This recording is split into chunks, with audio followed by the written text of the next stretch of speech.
Saint Boniface, bishop and martyr, apostle of Germany and witness to the gospel. This reflection is prepared by Father Aube Francis, pastor at St. Jude Church, Grand Rapids, Michigan, USA.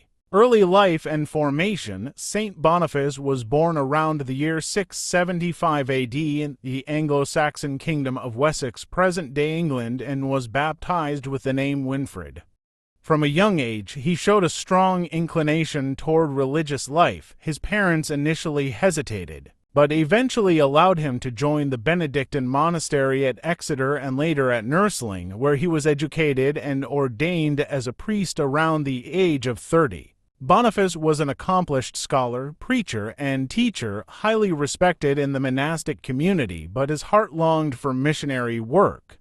Inspired by the stories of earlier Christian missionaries, especially those who brought the gospel to the pagan peoples of continental Europe, he felt called to evangelize the Germanic tribes. Missionary work and episcopal ministry. In 716, Boniface embarked on his first mission to Frisia in modern-day Netherlands, but the political turmoil made the mission unsuccessful. Undeterred, he traveled to Rome in 718 to receive the blessing of Pope Gregory II. The Pope gave him the name Boniface, which means doer of good, and commissioned him to preach the gospel in Germany. Over the next several decades, Boniface tirelessly worked to convert the Germanic peoples. He preached, taught, baptized, and established churches and monasteries. With his great organizational skill, he also brought reform and structure to the church in these regions.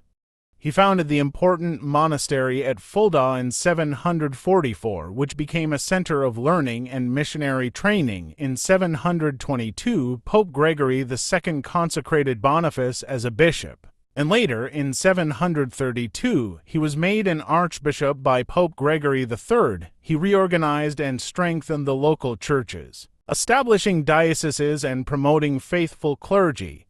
He worked closely with the Frankish rulers, using both diplomacy and spiritual authority to advance the Christian mission. One of Boniface's most famous missionary acts was the felling of the Donar oak, also called Thor's oak, at Geismar, a sacred tree of the pagan Germanic religion.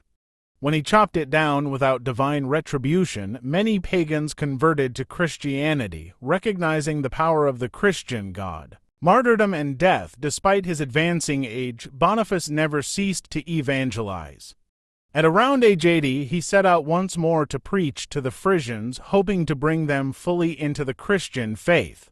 On June 5, 754, while preparing to confirm new converts near Dokkum in present-day Netherlands, he and his companions were attacked by a group of pagan raiders. Refusing to defend himself with weapons, Boniface accepted martyrdom, dying with a gospel book in his hands. Canonization and veneration. Saint Boniface was recognized as a martyr and saint soon after his death. His relics were brought to the monastery at Fulda, where they are still venerated today. Fulda became an important pilgrimage site in medieval Europe. Boniface is honored as the Apostle of Germany for his pioneering missionary efforts and as a key figure in shaping the early medieval church in Europe. His feast day is celebrated on June 5th in both the Roman Catholic and Anglican traditions. Legacy and lessons from his life. Saint Boniface's life exemplifies courage, missionary zeal, and unwavering faith in the face of danger. He was a bridge between the Roman Church and the Germanic peoples, and his work laid the foundation for Christianity in much of Central Europe.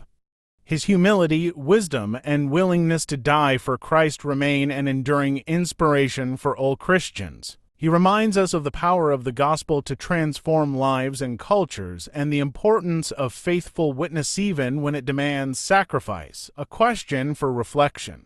Am I willing to take risks or make sacrifices large or small to share my faith with others and stand for the truth of the gospel as Saint Boniface did? Saint Boniface, pray for us.